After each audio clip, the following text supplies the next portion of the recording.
Alright, so Beauty and the Beast, we're here with Jay Ryan. Yes. So this is kind of an interesting, iconic role actually. What kind of really drew you to it?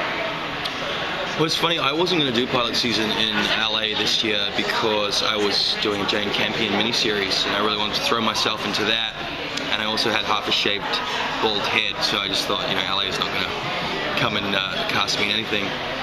But this role came up and I was very intrigued because I was a fan as a child of the original series.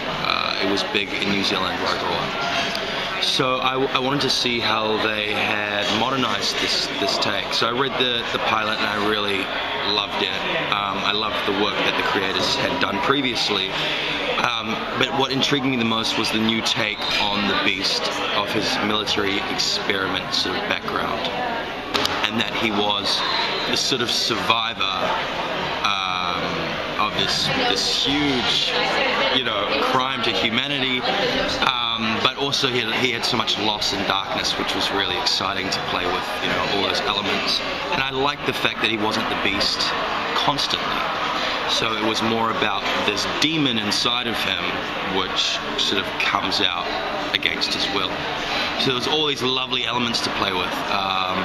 And also I was excited to bring, an iconic character, but make him someone completely different to what anyone had seen before.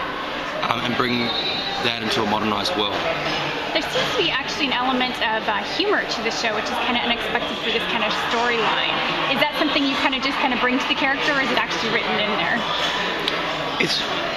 It's funny. I mean, I kind of try and bring as much as myself as a person into any role I play.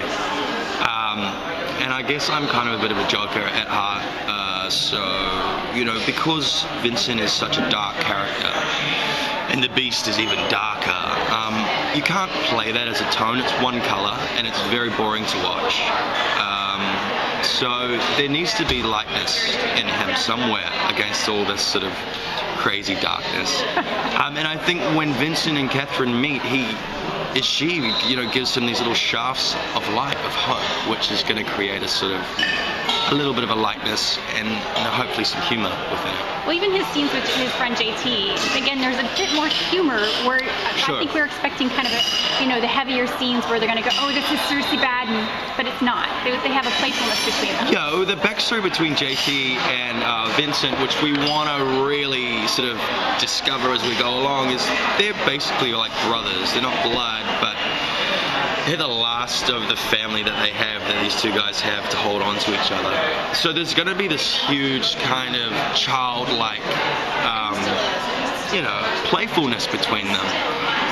And Vincent's in complete isolation. Sometimes people deal with darkness by adding humor over the top of it, and I think that's a really interesting sort of psychological approach to it. And I think Austin Basis, who plays JT, is a very comedic actor himself, so he sort of lends to that style. And you need it. Yeah. Well, it makes it kind of, again, fun show to watch. You're kind of invested in these characters right away because they're not just dealing with life and death all the time. They're kind of enjoying their lives at the same time. Sure, they're real people. Yeah. They have their dark moments and their light moments, and all in between. Is Vincent ready for romance? He's been closeted away for so long with his friend, but is he really ready to embrace a little bit of love? I think he wants it immensely because it helps him feel human and connected to where he is and with someone. Because the only connection he has is with JT, and JT is very much the law sort of. You can't do this, you can't do this, our life's in danger.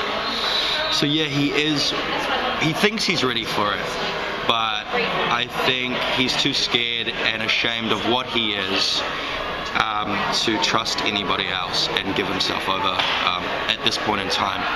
But I think Catherine gently sort of breaks him down. She uncracks the china, so to speak. There might be slowly blossoming. There is slowly blossoming, but there's also a backstory which we're going to discover as the series goes on of Vincent when he came back from the war and he was in this beast state, and how he sort of immersed back into social life in New York, how he contacted JT, but also did he have a relationship with someone else, and what happened.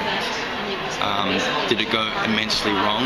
What type of baggage does he hold from previous experience in a relationship? Is this something that writers have been kind of slowly unveiling to you, or they just showed you the big Bible so far? There's little bits and pieces they unveil. There's so much. The writers are so great, and they have so many ideas, and then we get little tidbits here and there. But it's constantly evolving and changing, so we really never know until that final copy is on the table, that final script, what is actually happening. But I'm very excited. We've got, as well as Jennifer and Sherry, who are our creators, Brian and Kelly, who are Smallville creators, writers, and did the last 3 years on Smallville, but also the big scope of it. They've come on board. So that's a nice foursome there, as well as the other writers, but to sort of guide us through, hopefully for a long-running series. Have you guys sat down to discuss not just the mythology of the show and how there has Vincent and Catherine intersect, but maybe some of the abilities that Vincent has that he has to kind of cope with? Yeah, we're going to talk about his senses. Because it's an animal DNA, we spoke about what DNA from different animals is within him, and it's like the eyes of an eagle, the smell of a wolf, his strength. So all these super senses, and we want the audience to be able to almost feel like they're experiencing them too. So we'll begin to hear through the soundscape what Vincent hears from afar, what he sees. And also that's going to be an intriguing thing for Catherine too, as there's playfulness, I guess, in their courting relationship. That this is kind of an intriguing element to his beast that isn't so scary and dangerous. So they're going to play around with his senses, and she wants to test him and see what he can do, and it makes him feel okay about this, that these things are not strange and dangerous, but intriguing to a female. As an actor, what is the core emotion that you are clinging to kind of invoke and show out of Vincent? In terms of the Beast or Vincent himself? Vincent himself. The whole thing for me is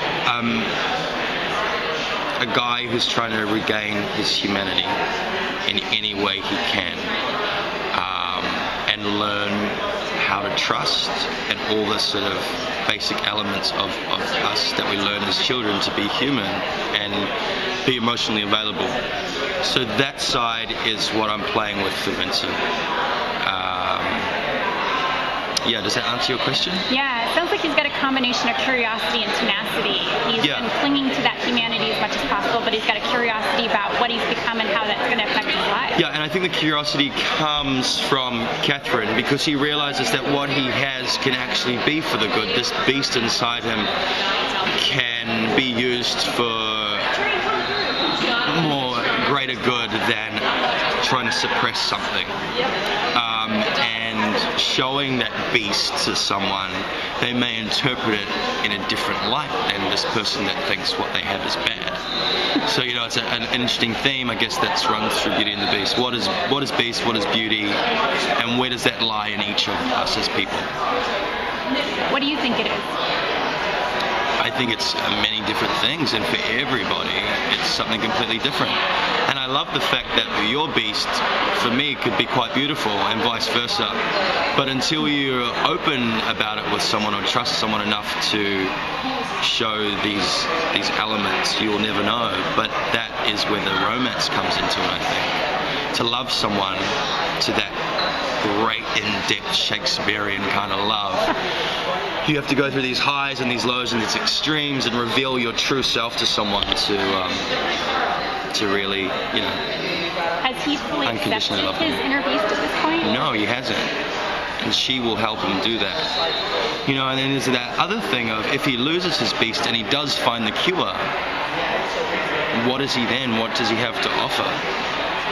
He's a doctor. Well, he was a doctor. He can still save humanity in other ways. He can. There's many things. But, that might play with his psyche a little bit too, as if he might get this beast may become addictive to him. There's many different ways we can go, but also this beast can overtake Vincent, and that's what I'm really interested in, is the DNA within him mutating and making him do things against his will, which are very dangerous and which will probably push Catherine away. Is that like programmed? It's not instinctual, but more of like a genetic programming that in certain situations he responds in certain ways? Yeah, it's programmed, but they have created this chemical and they don't know what it does. That's why they've killed all the other beasts, because they don't want anyone to find out about this grotesque experiment. So he's trying to find out, JT's trying to find out, but also there's this link with Catherine's mother, and she was a forensic scientist or biochemist or something, and she has a key to this DNA. I think Vincent knows what it is, and he holds this dark secret from Catherine because he wants to protect her about her image of her mother. The writers haven't decided what it is yet, but it's going to be an exciting kind of journey through the series. I love the way the mythology is developed actually pretty quickly for the show. You can invest the viewer a lot quicker. That's what I'm interested in the most. And I know we have this procedural element and the mythology element, but my character is deeply rooted in the mythology, and that's what is exciting for me to work with as the actor. But also weaving it in with the procedural, I think, is unique. And you know, hopefully we do it right. It's challenging to weave those two extreme different genres together. What do you think is going to really attract the viewers? Just that. I think the uniqueness of the mythology and the procedural. You know, there's enough for viewers to drop in and out and watch a case of the week, but that mythology is really going to keep them in there. That romantic element between Catherine and Vincent, and the danger of that relationship.